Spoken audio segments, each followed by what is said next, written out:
Muy buenas tardes mi gente, bienvenidos a este nuevo vídeo. Vamos con un nuevo capítulo más y aquí su amigo Mundano Fanfi.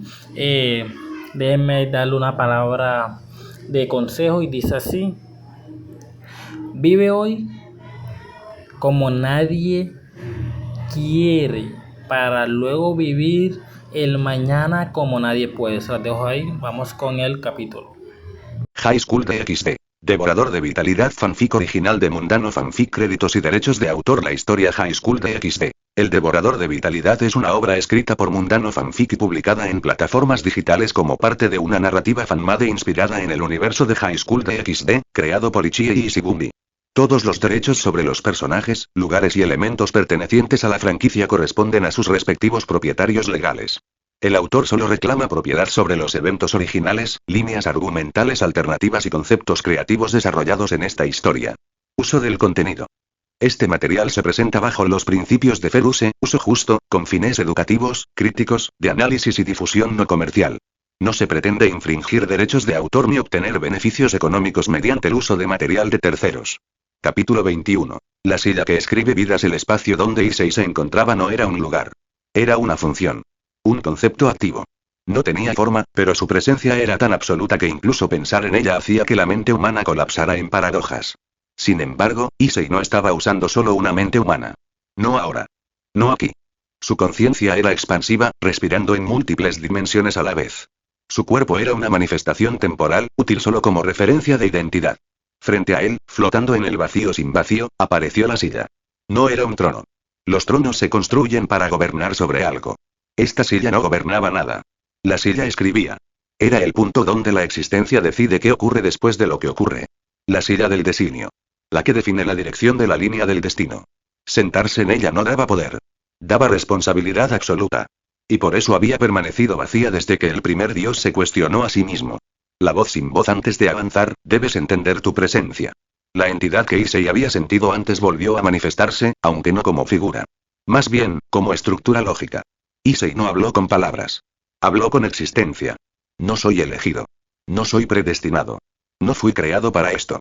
La entidad respondió. Precisamente por eso puedes ocupar el asiento. Nada que fue planeado puede reescribir el plan. La idea golpeó como un puño invisible. El destino no podía ser reescrito por los dioses. Solo por aquel que nunca fue parte de la ecuación original. Un error del sistema. Una anomalía. Un fallo que se volvió autoconsciente. Eso era Issei. No un héroe. No un villano. No un salvador. No un destructor. Una variable libre. Igual la silla reacciona a él. La silla comenzó a vibrar. No físicamente. Su concepto se ajustaba a la existencia de Issei.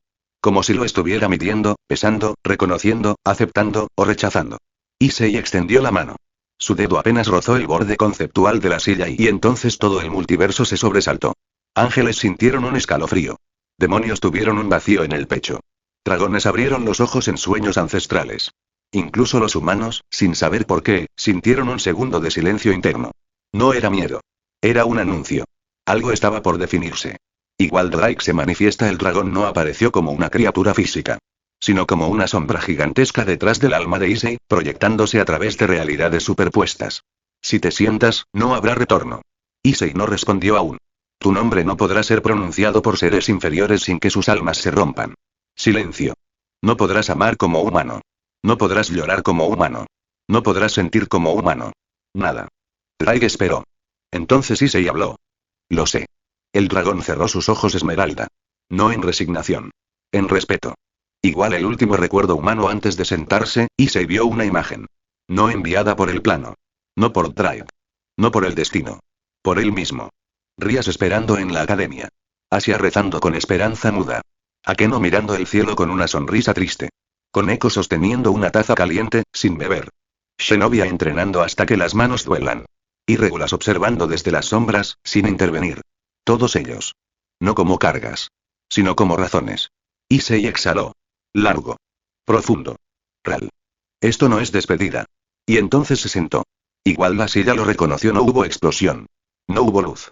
No hubo grito cósmico. Solo estabilidad. Como si el universo hubiera estado incompleto hasta ese momento. La entidad habló. Bienvenido, autor del intermedio. Issei abrió los ojos. Y ahora y no era parte del mundo. Era la regla que permite que el mundo continúe. Cuando el mundo reconoce a su nuevo interventor, la silla no lo atrapó. No lo absorbió. No lo transformó en algo irreconocible.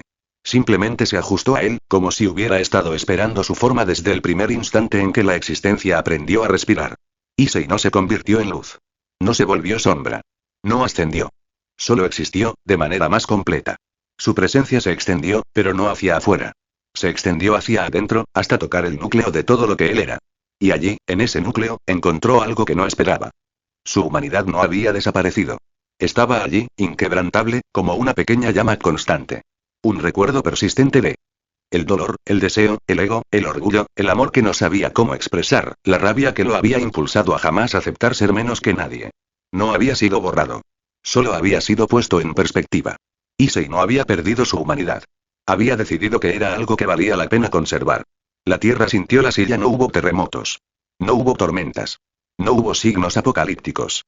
Solo una vibración imperceptible que recorrió el mundo como un pulso. Como si el corazón del universo hubiera dado un latido más. En el infierno los demonios sintieron un hormigueo en la columna. Los más antiguos recordaron un miedo que creían olvidado. En el cielo los ángeles inclinaron la cabeza, no por obligación, sino por reconocimiento. En el inframundo de los dragones las escamas ancestrales se tensaron. Algo había cambiado. No el orden. No el equilibrio. No la jerarquía. Sino la posibilidad. La posibilidad de que las reglas no fueran permanentes. Igual Michael habló primero, el cielo se abrió sobre el Vaticano. Pero no descendió luz. Descendió silencio. Michael, con expresión solemne, reunió a los serafines. Algo ya ha tomado posición, dijo sin adornos. Gabriel sintió un estremecimiento cálido en el alma. ¿Es destrucción? Michael negó. No. Es decisión. Igual por ciento en el infierno, Sircex rió suavemente, no de burla. No de ironía. De reconocimiento. Entonces lo logró, susurró. Tomó un lugar que ni los dioses querían tocar.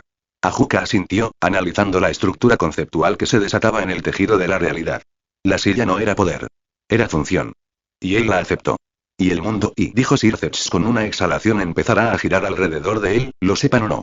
En Quarrias estaba en la sala del club, sentada en silencio. No lloraba. No temblaba. No rezaba. Solo sentía.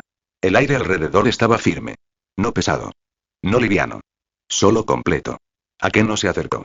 Parece y como si algo hubiera encajado, murmuró. Como si el mundo no estuviera luchando consigo mismo por primera vez. Rías cerró los ojos. Él tomó su lugar. No en contra de nadie. No por poder. No por orgullo. ¿Entonces por qué? Preguntó Akeno. Rías sonrió. Pequeña. Dulce. Dolorosa. Porque si no lo hacía él, nadie más iba a hacerlo correctamente. Igual en el plano de la silla, Issei no miraba hacia afuera. Miraba hacia adelante, hacia algo que pocos sabían que existía. El futuro no escrito. Era un lienzo. No blanco. No vacío. No oscuro. Era puro potencial. Drake habló detrás de él. Ahora entiendes. La silla no decide. La silla pregunta. Issei apoyó el codo en el brazo conceptual del asiento. Entonces la pregunta es simple. Sí. ¿Qué se hace con un mundo que se está rompiendo lentamente, no por fuerza y sino por mediocridad? Drake exhaló. Lo reconstruyes, a tu manera. Issei sonrió. No cruel. No arrogante. Inevitable. La mano que no toca el mundo, pero lo cambia. La silla no necesitaba que Issei moviera un dedo para alterar la realidad. No hacía falta levantar la voz. No hacía falta mirar hacia abajo desde un trono. La influencia desde ese lugar era más sutil y al mismo tiempo, infinitamente más absoluta. Era la mano invisible que ajustaba el cauce del río antes de que se formara la corriente. Era el susurro que decide hacia dónde inclinará el mundo su peso. Issei entendió esto sin que nadie se lo explicara. Era como si su mente hubiera estado esperando toda su vida para recibir este tipo de pensamiento. No era poder. Era claridad. Observación. Issei podía ver Kuo. No con los ojos. No con magia. Sino como una estructura dinámica de líneas de elección. Cada persona era un conjunto de posibilidades. Caminos que podían abrirse, destino que podía desviarse, tragedias que podían evitarse, ruinas que podían provocarse, victorias que podían construirse. No veía acciones. Veía causas y efectos antes de nacer. Y ahí estaba la diferencia. Los dioses podían mirar el futuro. Pero Issei podía modificar el punto donde los futuros se originaban. Ese era el verdadero poder de la silla. No era creación. No era destrucción. No era control. Era edición. La edición del tejido de la existencia justo antes de que se solidifique. Drake le habló con calma. No necesitas intervenir todo el tiempo. Si lo haces, el mundo dependerá de ti para respirar. Issei apoyó una mano sobre el reposabrazos conceptual. Lo sé. Solo intervienes cuando la balanza se rompe. Ese es tu rol. No salvar. No destruir. Ajustar. Issei observó una línea en particular. Una delgada, casi imperceptible, que atravesaba a Rías. Era algo pequeño, mínimo. Una duda futura. Una decisión que la llevaría a renunciar a sí misma para proteger a otros. Un sacrificio silencioso que nadie vería, pero que la consumiría con el tiempo. No era tragedia inmediata. Era erosión. La forma más peligrosa de destrucción. Issei movió un dedo. Ni siquiera fue intención. Solo una leve corrección. La línea cambió de dirección. Un destino de desgaste se convirtió en uno de crecimiento. Nadie lo notaría. Pero el mundo ya había cambiado. En la tierra al mismo tiempo Rías estaba bebiendo té. Sin razón aparente, respiró hondo. Su pecho se sintió liviano. Como si una presión invisible hubiera desaparecido. Akeno la miró, curiosa. Algo pasó. Rías sonrió. Sin dolor. Sin peso. No, y solo siento que todo está en su lugar. Pero no todas las líneas estaban tan suaves y se vio otra ruta. Una que no era pequeña. No era débil. No era sutil. Era una línea gruesa, tensa, brillante como una espada recién forjada. Era Opis. La serpiente del infinito. No por amenaza. Sino porque ella no pertenece a la linealidad de la existencia. Su presencia no es causa. No es efecto. Es constante. Y el constante, por definición, es lo único que no puede ser editado. Drake lo confirmó.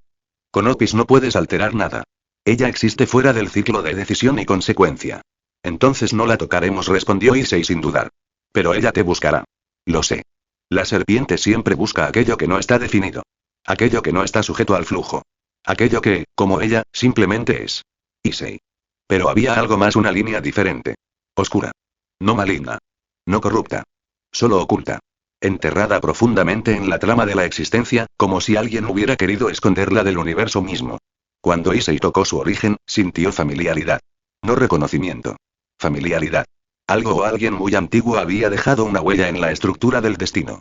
Algo que no se había revelado aún. Drake habló con seriedad absoluta. No abras esa línea todavía. Cuando lo hagas, las entidades más viejas que los dragones se moverán. Issei retiró la mano. No por miedo. Por estrategia. Comprendido. Todo tiene su momento. La silla aceptó su decisión y eso fue lo importante. No la fuerza. No la voluntad. No el poder. La madurez del juicio. Aquello que observa desde la orilla del infinito. Issei no respiraba en aquel plano, pero no porque no tuviera cuerpo. Sino porque la respiración es una necesidad de quienes viven dentro del tiempo. Y la silla estaba fuera de él. Aún así, él sentía. Sentía el movimiento del mundo. Sentía el latido de cada elección no hecha. Sentía el espacio entre las posibilidades. Era como escuchar todas las voces del universo hablar al mismo tiempo, pero ninguna interfería con otra. Todo tenía lugar. Todo tenía orden. Eso era lo que significaba ver desde la silla. No ver más. Ver mejor. Un cambio en el aire del no espacio. La silla no lo alertó. Drake no habló. No hubo advertencia. Pero Issei lo sintió. Como si algo hubiera entrado en la habitación desde una puerta que no debería existir. Una presencia suave. Tranquila. Sin intención de destruir. Pero tampoco nacida de algo reconocible. Y entonces una voz habló. Te adaptaste más rápido de lo que esperaba. No fue detrás, ni adelante, ni a los lados. Fue en todo. Issei no se levantó. No reaccionó con tensión. Solo giró su cabeza ligeramente. La figura que se formó era pequeña. De apariencia infantil. Cabello negro, ojos vacíos como pozos sin fin. Opis. La serpiente del infinito. No era una ilusión. No era una proyección. Era ella. En un plano donde nada debería poder entrar. Drake habló, su voz reverberando en capas. Opis no entra en lugares. Los lugares se ajustan a ella. El encuentro que no estaba escrito. Opis no se acercó a Issei. No lo observaba como enemigo. No lo analizaba. No lo comparaba. Ella reconocía. No al humano. No al dragón. A la variable. Tú, hijo, ella eres vacío con dirección. Issei asintió. Y tú eres existencia sin cambio. Opis pareció parpadear, o tal vez fue el universo intentando interpretar un gesto imposible. Los dioses tienen miedo de ti, dijo ella con calma. No deberían, respondió Issei. No soy amenaza para lo que está equilibrado. Pero lo romperás si lo consideras necesario. No fue pregunta. Fue afirmación. Sí, respondió Issei. Ese sí fue simple. Y fue verdad. Opis se sentó frente a él, no había asiento. Pero al instante, el plano creó uno, porque la presencia de Opis no pide permiso. Quiero paz, dijo ella. Issei la observó. La tendrás. Opis cerró los ojos. Todos los demás han prometido eso antes. Issei no prometió. No juró. No aseguró. Solo dijo. Yo no ofrezco paz. Yo defino cuando existe. La serpiente abrió los ojos. Y por primera vez desde antes del nacimiento del tiempo Iopis sonrió.